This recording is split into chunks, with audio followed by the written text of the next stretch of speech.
Hi and welcome to this vlog. So this is the second part of the Fossdyke, and we're in Lincoln city centre. So this vlog will have some footage of Lincoln Cathedral, the Museum of Lincolnshire Life, the International Bomber Command Memorial, and as we were here for 3 seasons, also some footage of Christmas in Lincoln, as well as a rather bizarre rescue of a deer from the canal. Lincoln Cathedral was for 238 years the tallest building in the world, having taken that title from the pyramids of Giza, and it stands proudly on the hill as a famous landmark on the Lincolnshire countryside.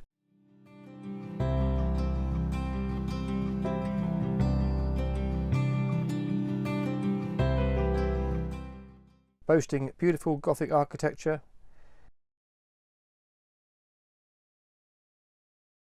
and it has some stunning stained glass windows. So we went on the tour up around the tower, which winds its way up 338 steps, and up in the central tower you can see the roof structure and a close-up of the beautiful colourful stained glass windows, which you don't get that view anywhere else other than up on that tour.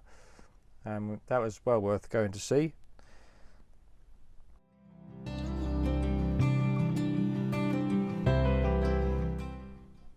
And also there's this hole where they drop the poppies every Remembrance Sunday down into the congregation below.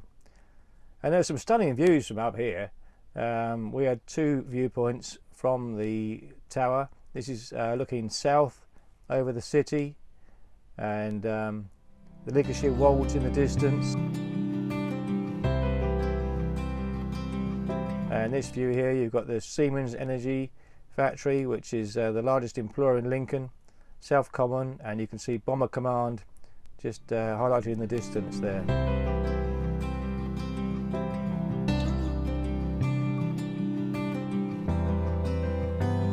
So we took a walk from the canal, about a 20-minute walk to South Common. It's a frosty morning, and yeah, from South Common you can walk up the hill to Bomber Command Memorial Centre. You can just see the spire there in the distance on the horizon. So International Bomber Command serves as a point of recognition, remembrance and reconciliation for Bomber Command, ensuring that generations to come can learn of their vital role in protecting the freedom that we enjoy today.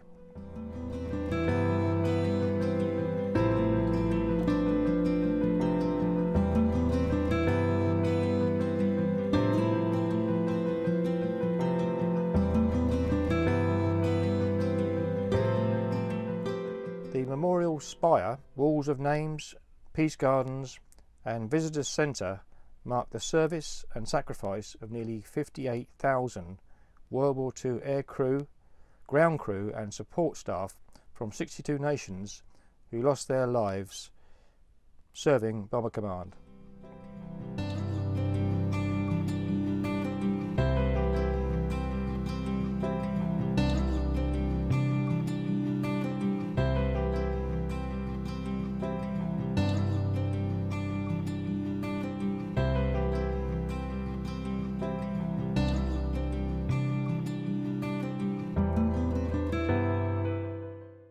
This spire is equal in height to the wingspan of a Lancaster bomber.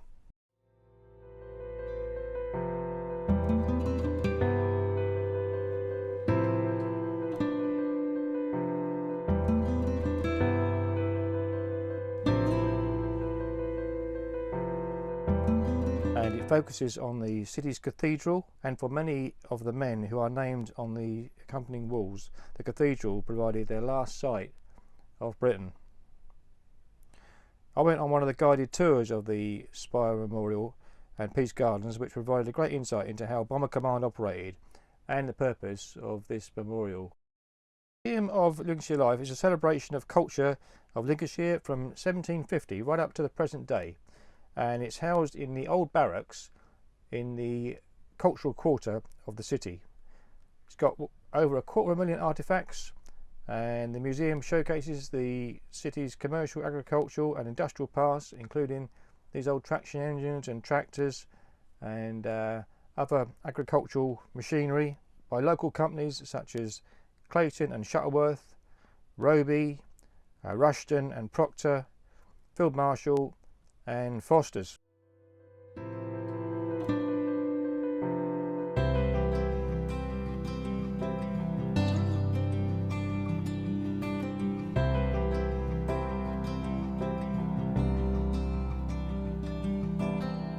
The most famous artefact which is within the museum is this old World War I tank called Daphne. It's one of only a handful of the Great War Mark IV female tanks that survive today. The original tank was supposedly designed at this hotel by William Foster and 2 colleagues, and it was built at the Foster's factory.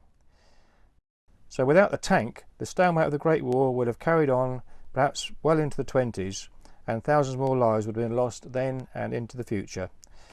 The invention of the tank has been commemorated in Lincoln with the Lincoln Tank Memorial on the Tritton Road roundabout near the University of Lincoln, not far from the old Foster's factory.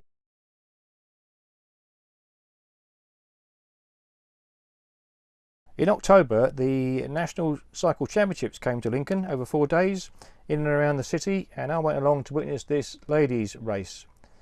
So just watching a peloton coming through and all the supporting vehicles under a rolling roadblock made me appreciate the skill of the motorcycle police, as well as obviously the cyclists as well, especially around this roundabout.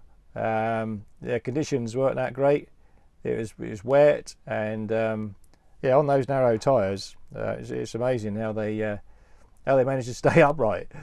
There was a depleted field as 81 started, but only 38 finished. But fortunately, there was no major accident.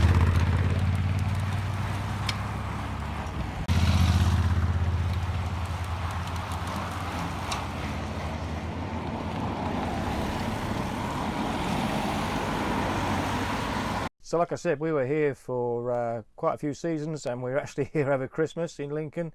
Cathedral's lit up, absolutely spectacular, and yeah, there was a Christmas market was really good here, up around the castle grounds, and there's this fairground was going, and all sorts of stalls selling food and craft products.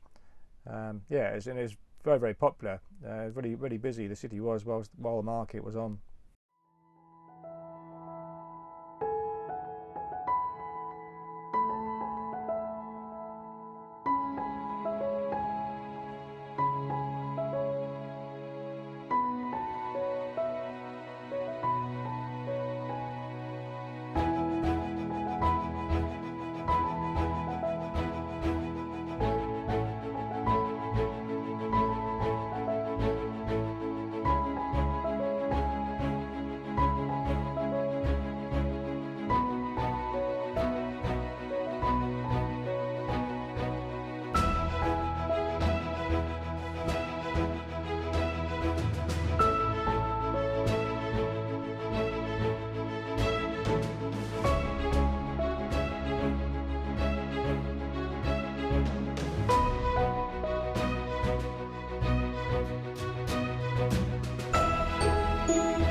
Fossdyke Canal seems to have a bit of an attraction to deer, and in a couple of places, I think it's at 3 kilometres and 5 kilometres, there's some ramps which have been put in. So yeah, these deer ramps are meant to help the deers to escape from the water, but this particular one didn't quite make it, so it swam into Saxilby, and the guy on this boat, Lizzie, he was moored in front of us at Saxilby, and he was telling me that at 3 o'clock in the morning he was awoken by a banging on the hull of his boat, wondered what it was, and he got up to investigate, thinking that maybe someone's trying to break in. Turns out it was a deer that was trying to get out of the water, and it was just kicking against the hull of his boat. So he was quite quick thinking, and he released his lines so that the deer could come down between the mooring and his boat, and then he managed to grab hold of both its front legs and pull it out of the water. And this is the interesting bit though, because he said that he pulled it out and it was just completely stunned and exhausted, and it just collapsed on the bank. And he spent some time just comforting it, but then he left it once it had recovered a little bit.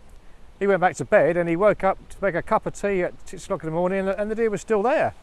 And it was there for a couple of hours afterwards until it sort of fully recovered, and then it was on its way. So yeah, and he was quite concerned when he spoke to me the following morning. He was like, "Oh, I didn't wake up last night," and I said, "No, I didn't hear anything." And he told me the story, and I thought, "Wow, you know, I wish I had been awake. I'd love to sort of witness something like a compassionate act like that." It's quite amazing, really.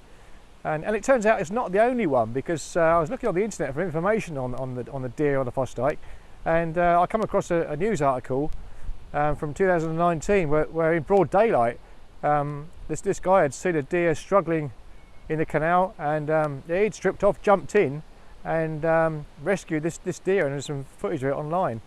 Yeah, and that was near Saxilby as well, so maybe it's quite a common occurrence.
Just come out towards the visitors' moorings now at Torksey, and in the distance there you can see a familiar sight for us. This is Cotton Power Station cooling towers.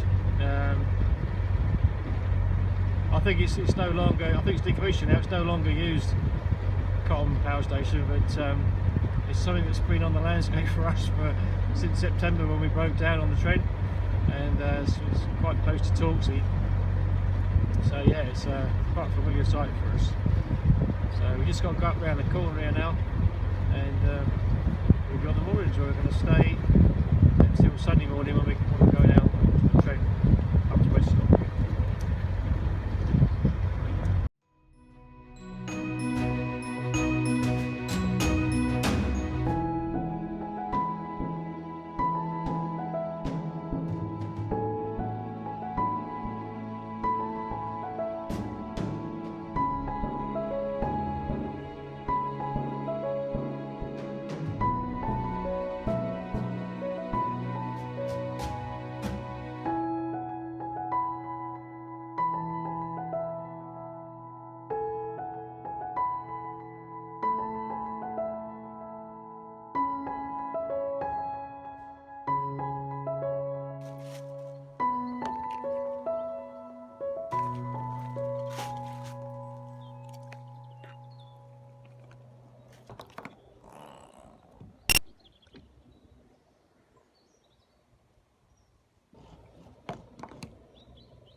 So that's about it for this vlog.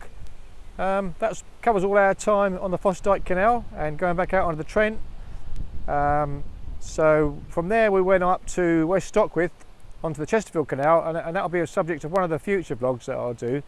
But the next one might be more to do with a review of what we've done and where we've travelled on the waterways over the last 3 years. I want to try it all together because I've got a bit out of sequence with the events of the engine breakdown on the Trent. It's all a little bit disjointed, so I've just got to tie that together so you can sort of see where we've travelled, and then it'll be a bit of a taster of where we're going to be heading over the next few years, and what future vlogs we'll cover. So yeah, I hope you've enjoyed this one, and if you can, please subscribe. It does help to grow the channel, and yeah, the more the merrier. So thanks very much for watching again, and I'll see you soon. Bye.